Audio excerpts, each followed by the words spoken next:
말씀은 부푼 꿈이라는 주제를 가지고 전하려고 하는데요. 이 부푼 꿈이라고 하면 이제 우리가 뭔가 어디 곳에 갈 때 무엇을 시작할 때 부푼 어떤 마음을 가지고 꿈을 꾸잖아요. 그걸 의미하고는 있는데 제가 영어를 잘 모르다 보니까 이 원어의 뜻에 맞는 그 이제 미국에서 진짜 쓰는 말, 성에서 진짜 쓰는 그 단어를 아무리 찾으려고 해도 비슷한 의미를 못 찾겠는 거예요. 그래서 굉장히 직관적으로 제목을 영어로 줬어요. 버블 드림이라는. 왜냐면 제가 말하고 싶은 주제가 이제 부푼 꿈. 그 부푼 꿈이 거품일 수 있다라는 주제를 가지고 전하려고 하는 거거든요. 그러다 보니까 오늘 말씀의 주제는 어떻게 보면 어원적으로는 맞을지 안 맞을지는 모르지만 버블 드림이라는 주제를 가지고 전하려고 합니다.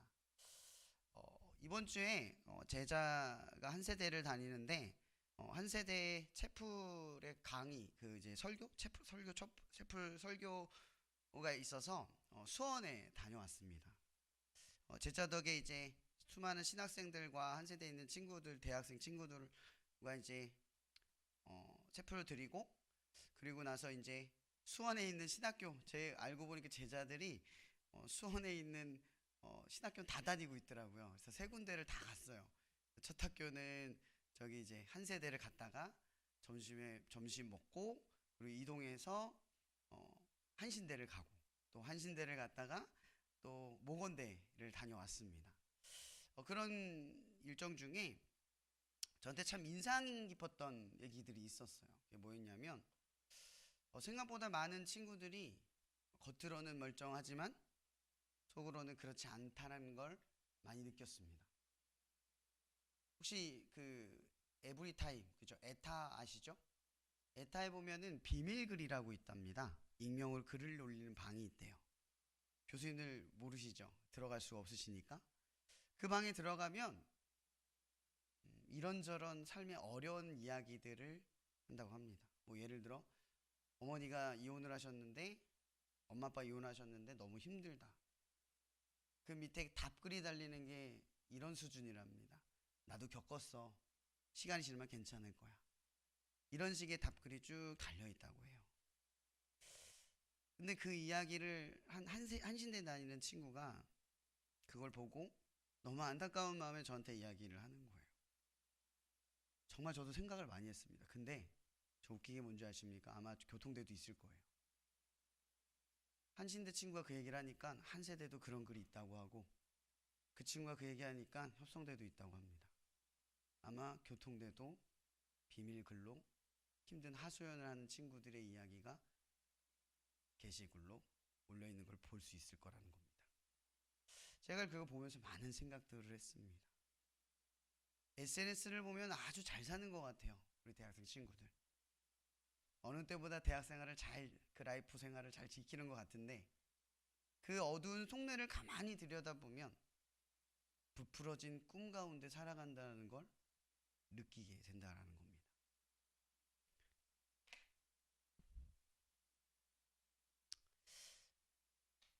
혹시 그 어렸을 때 무슨 꿈 꾸셨나요? 초등학교 때, 유치원 때.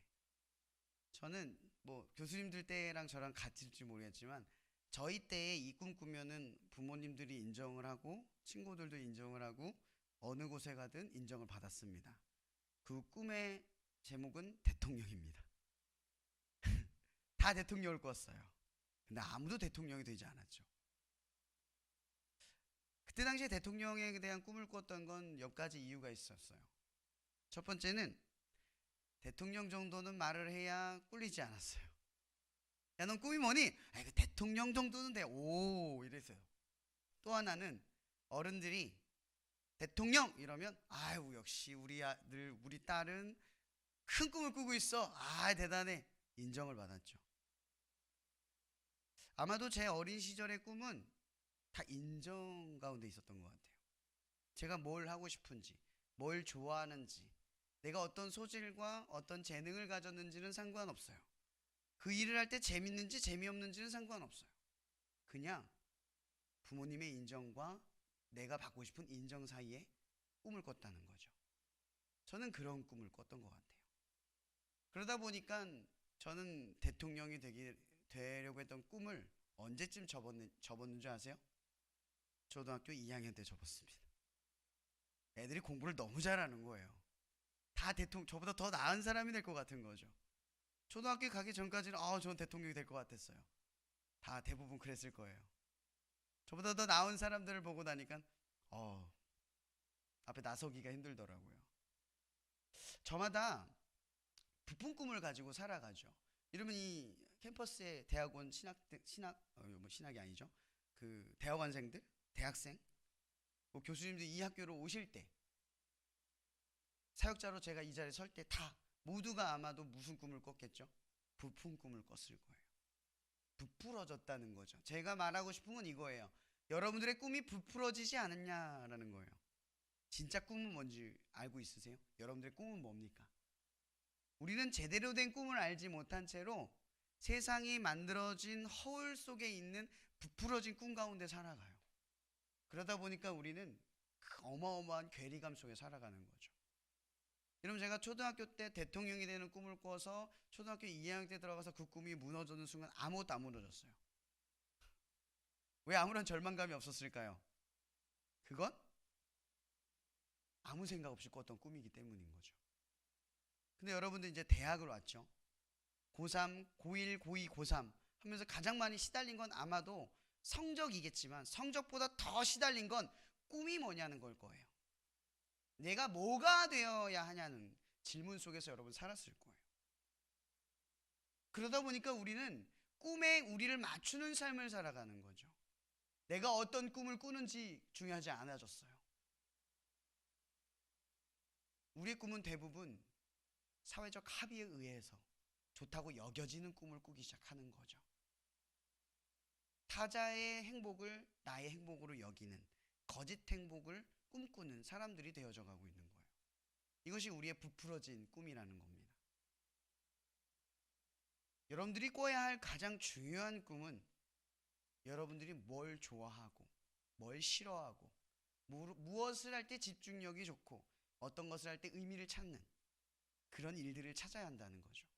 우리의 삶은 대부분 이런 것들을 찾는 것에 시간을 쓰는 게 아니라 대부분 사회적 합의에 의해서 괜찮다고 여겨지는 것을 각자가 꾸고 있다는 거예요.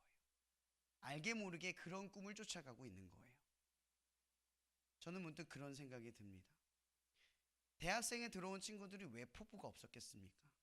학교를 들어오면 나는 이제 어떤 사람이 될 거야 라는 생각을 아무도 안 했을까요? 엄청 많이 하지 않았을까요? 근데 그런 친구들이 비밀글을 남기면 무슨 생각을 했을까요?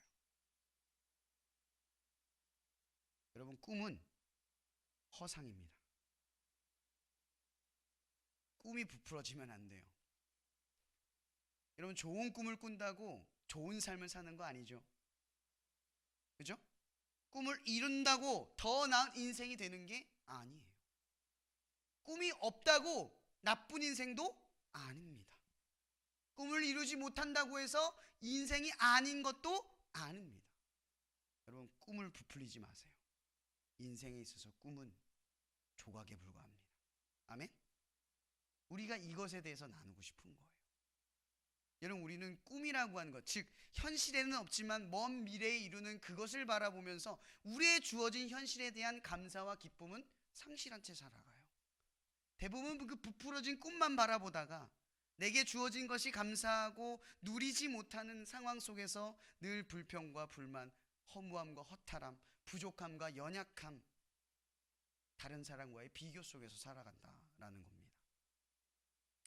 오늘 말씀의 본문을 한번 볼게요. 오늘 말씀의 본문의 이야기는 창세기 13장의 이야기입니다. 아브라함의 이야기는 창세기 12장으로부터 이어지죠. 창세기 12장의 아브라함의 여정은 하란이라고 하는 완벽한 도성으로부터 출발을 합니다. 그 도성에 부족함이 없었어요. 아브라함도 실제로 부자였죠. 너무나 잘 사는 부자였어요. 대대를 이어온 부자였어요. 아브라함이 하란성을 떠날 이유가 없었습니다. 근데 하란성을 떠날 이유가 있었습니다. 세상이 보기엔 떠날 이유가 없었지만 자기가 보기엔 떠날 이유가 아브라함에게 있었어요. 그게 뭡니까? 상속자가 없다는 것. 이게 무엇을 의미하는 줄 아십니까? 돈이 아무리 많아도 나의 대를 이어서 이 재물을 넘겨줄 다음 세대가 없으면 아브라함에게 뭐가 없는 겁니까? 소망이라는 게 없는 겁니다. 많은 걸 아무리 이루어도 자기가 죽으면 끝이니까요. 더 이상 자기의 세대를 이어가지 못해요.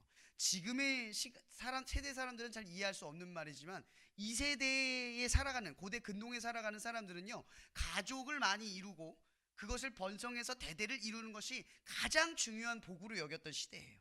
근데 그것이 끊어지는 거라면 자기는 저주받은 망한 인생이 돼버리는 거죠. 아무것도 아닌 거예요. 그러니까 아브라함에게는 하란성에서 충분히 누리고 살아가고 있지만 소망 없는 인생이라는 것을 말하고 있는 거예요. 아브라함이 하나님을 만난 이유, 성경은 설명하지 않지만 우린 짐작할 수 있습니다. 왜 만났을까요? 아브라함에게 소망이 사라지는 순간 소망은 하나님을 향하게 돼 있어요. 아브라함이 뭘 두고 기도했을까요? 자기의 아이가 생기지 않은 그 문제, 생명, 이 생명을 누가 주관하고 있으며 이 문제를 누가 해결하고 있느냐를 바라보게 된다는 거죠. 돈으로도 해결할 수 없다는 걸 직감하고 보게 되는 건 복입니다. 심령이 가난한 자는 복이 있나니. 우리가 부족한 순간 하나님을 떠올려서 하나님을 복으로 받아들이는 그 순간을 아브라함이 결정적으로 받아들인 거죠. 바로 이것 때문에 아브라함이 창세기의 믿음의 여정을 시작하게 된 겁니다. 이 믿음의 여정을 통해서 아브라함은 어디로 나아가죠? 가나안 땅으로 들어갑니다. 자기의 식솔들을 다 데리고 들어가죠. 근데 아브라함은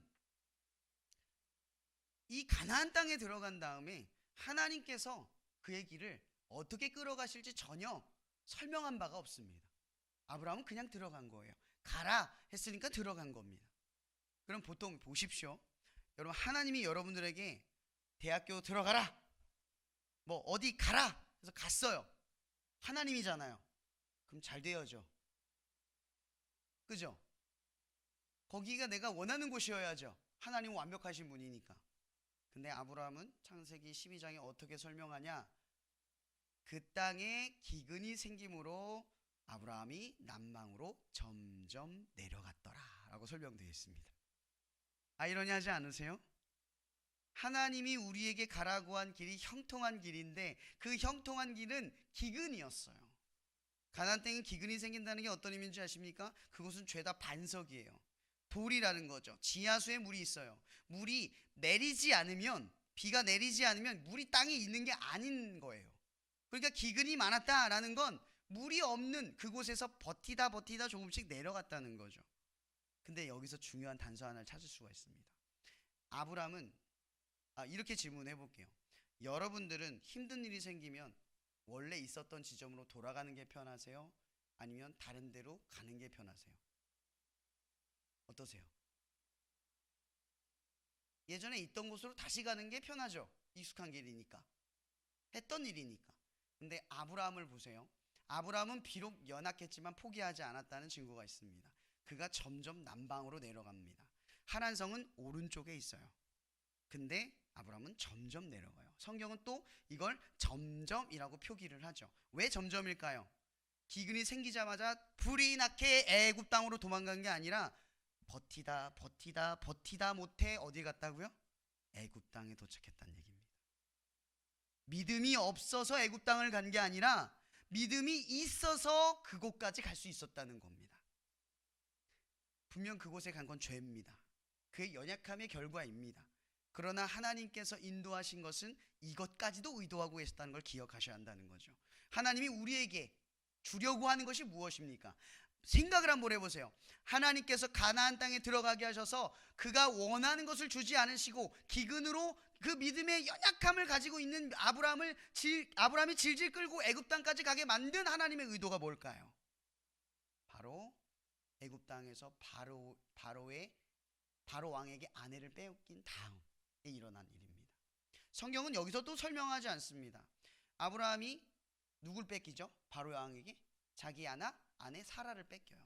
그 사라를 뺏기는 것이 얼마나 두려웠으면 그 사례를 이렇게 설명하죠. 아내가 아니라 누이라 하라.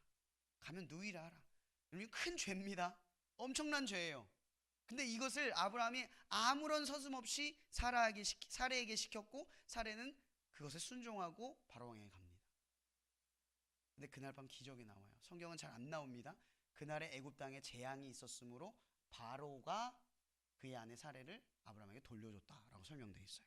여기서 말하는 재앙이 무엇을 의미하냐면요, 나중에 출애굽을 할 때 10가지 재앙이 있었음을 시사하고 있는 겁니다. 이 애굽 땅의 이 재앙은 그 출애굽할 때만 나온 게 아니라 바로 이 지점에서도 있었다는 거예요. 그러니까 바로 왕이 아무리 봐도 이것은 내가 아브라함의 아내를 빼앗아서 생긴 재앙이다라는 걸 알 수밖에 없는 어떠한 큰 재앙이 있었다는 거예요. 중요한 것은 그날 밤 아브라함이 뭘 했을까요? 뭘 했을까요? 아브라함은 한 번도 자기의 직면한 문제, 이 절박한 문제 앞에 기도한 적이 없었습니다. 그렇죠?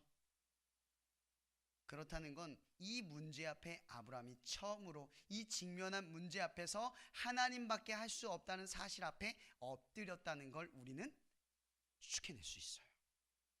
갑자기 하나님께서 아브라함이 아무것도 구하지 않았는데 사라를 구해 놓은 게 아닙니다.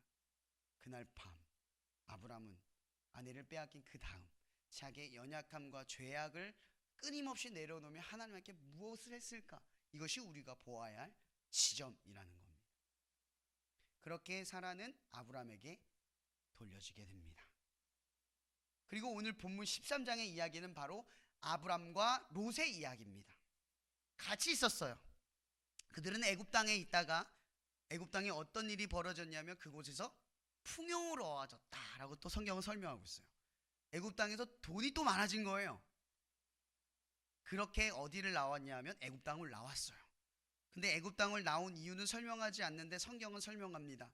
아브라함이 애굽을 떠나. 여러분 이거 생각 한번 해보세요.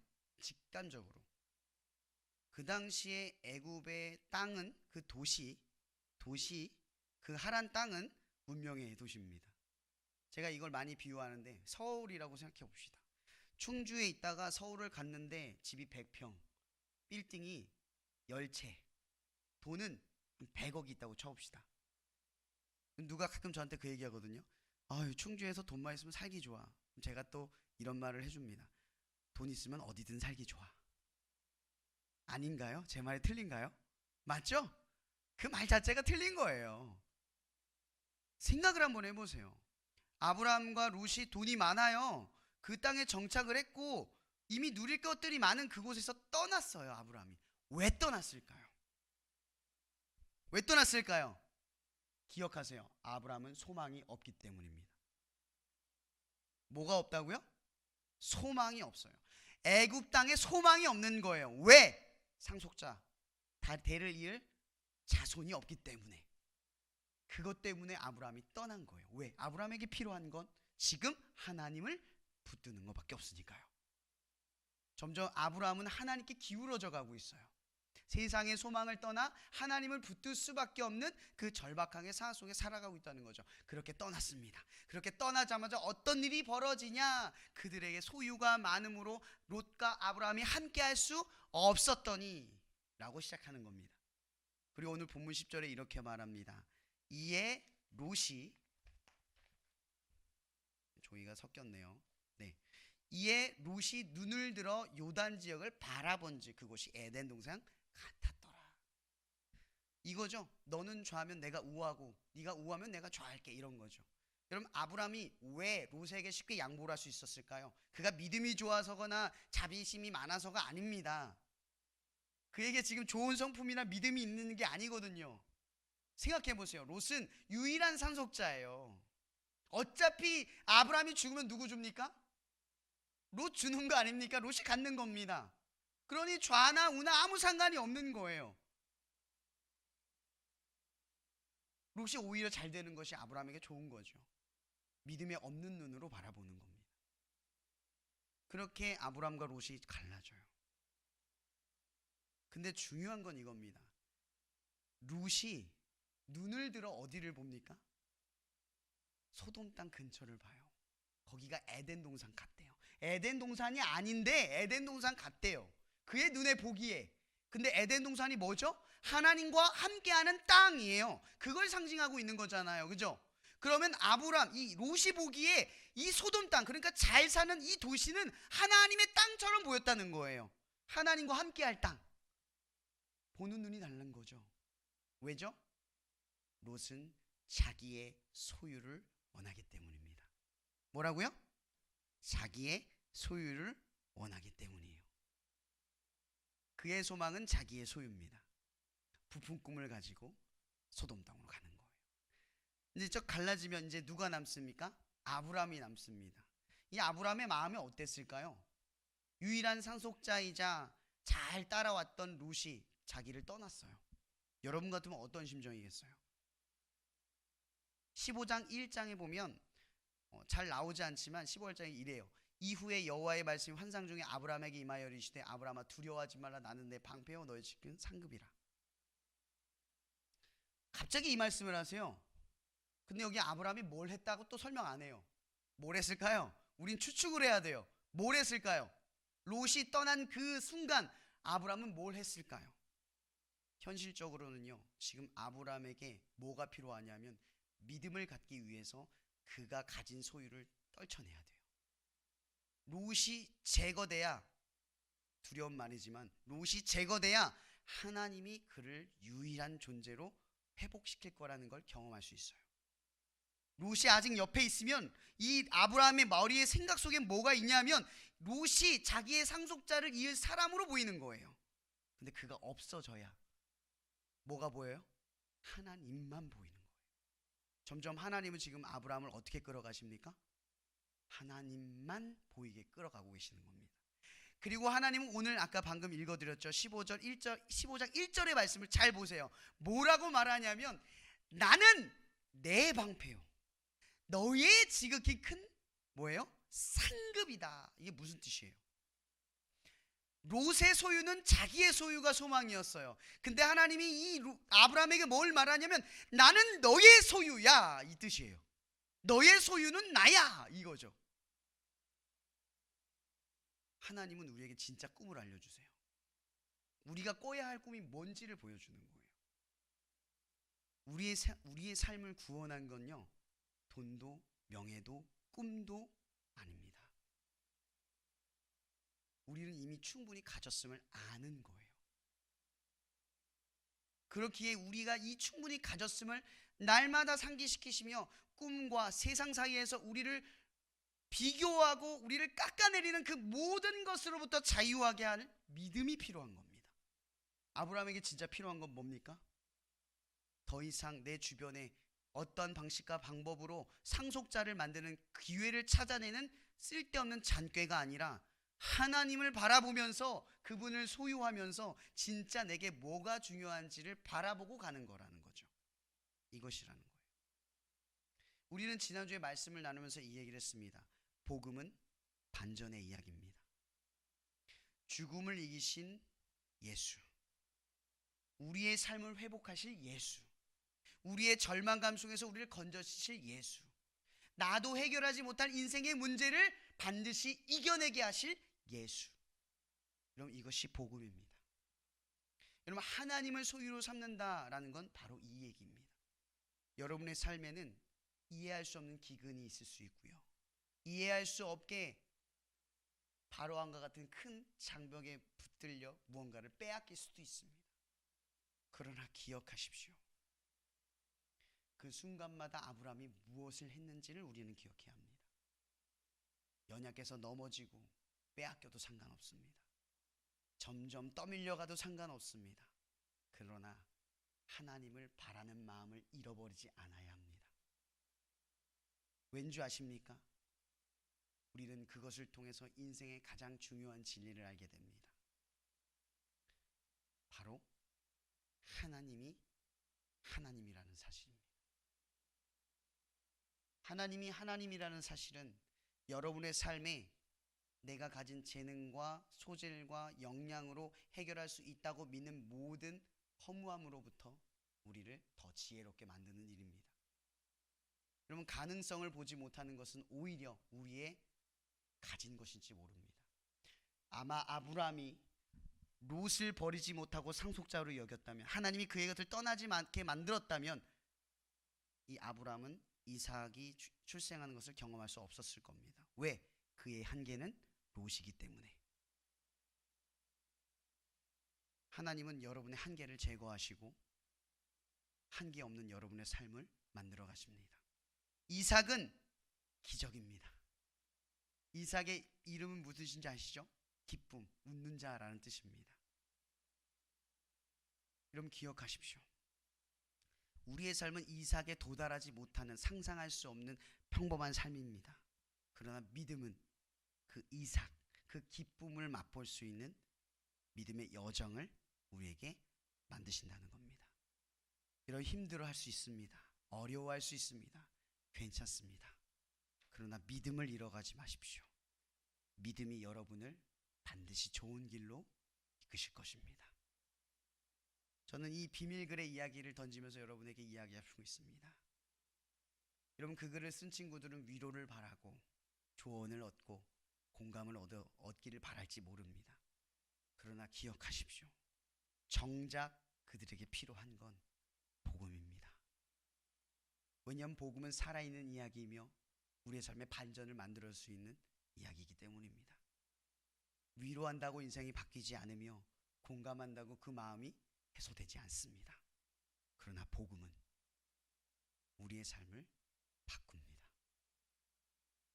저는 여러분들에게 한 가지 도전을 드리고 싶습니다.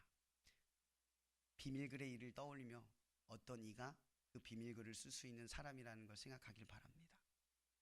그리고 복음을 전할 수 있는 기회를 늘 갖기를 바랍니다. 복음만이 그 친구들을 살릴 수 있고 그 친구들을 구할 수 있습니다. 여러분들이 아는 그 이야기를 전할 수 있기를 주님의 이름으로 축복하며 말씀 마치겠습니다. 기도하겠습니다. 사랑해 주님 감사합니다. 이 시간 우리는 아브라함의 여정을 통해서 우리의 부푼 꿈을 바라봅니다. 하나님, 우리는 너무나 부푼 꿈을 바라보며 우리의 삶 속에 그 꿈을 이루기 위해 너무나 열심히 살아가면서도 우리의 삶의 공허함과 해결할 수 없는 그 어떠한 문제 앞에 날마다 절망하고 있는 우리들의 모습을 바라봅니다. 하나님, 우리에게 믿음을 주셔서 이 믿음의 여정을 시작하게 하신 줄 믿사오니 그 기근 속에서 밀려나고 바로왕과 같은 커다란 문제 앞에 설지라도 믿음을 갖고 하나하나 헤쳐가며 하나님을 나의 소유로 삼아 한계 없는 삶을 살아갈 수 있도록 역사하여 주시옵소서. 복음의 반전을 우리의 삶 가운데 이루게 하셔서 이 땅에 수많은 영혼들 앞에 나의 이야기를 전할 수 있는 살아있는 복음을 전하는 우리가 되게 하여 주시옵소서. 그렇게 빛과 소금이 되기를 간절히 바라오며 살아계신 예수 그리스도 이름으로 기도합니다.